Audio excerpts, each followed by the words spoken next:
Hey teachers.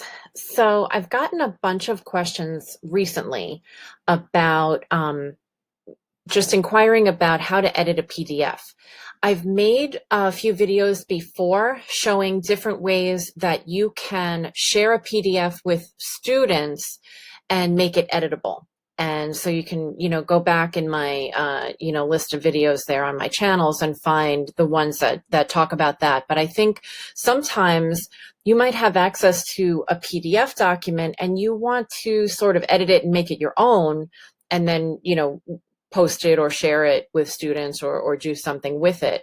If that's the case, there are always, a million ways to do the same thing on the computer. There are Google extensions, Chrome extensions rather, that allow you to edit PDFs. There are options when you're opening the file in the first place. If you're on a PC, you get that option that says open with, and you can open it with Word or Google Docs, and all of a sudden this PDF is editable.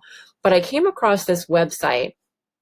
It's called pdfcandy.com, and it gives you the option of basically manipulating a PDF in a variety of ways. So here I think is the home page. Let's take a look. Okay, so it's pdfcandy.com, and here are, oh God, let me get my stupid head out of the way here.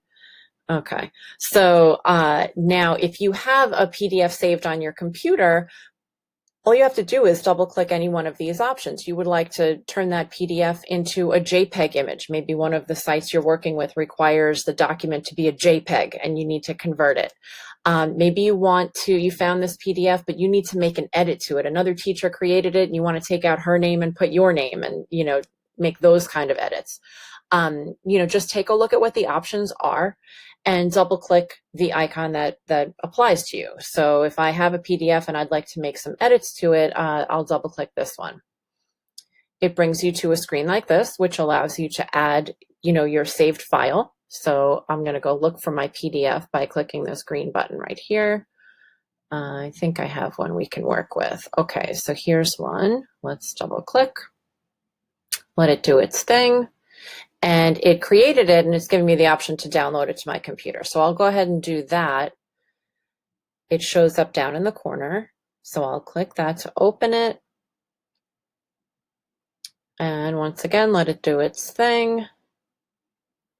And now you can see some formatting issues happened here. So the header is a disaster. But if we wanted to edit, oh, this is a great, supply list. I just need to delete these two things here. So now it's like a Word doc. You can highlight and get rid of what you need to get rid of. Obviously, some other formatting things, need to happen here as well, because, you'll run into this, depending on the look of the thing and how many elements are in there. You might have some editing to do, but if it's a pretty straightforward PDF, oftentimes it will open just as, looks like a regular old Word doc, and you can make any edits that you like.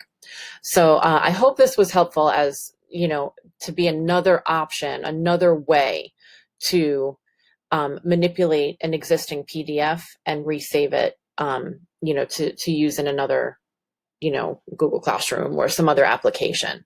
Of course, if you want your students to be able to write on a PDF, there are a couple of different ways to do that as well. So, like always, if you have any questions at all, you know where to find me.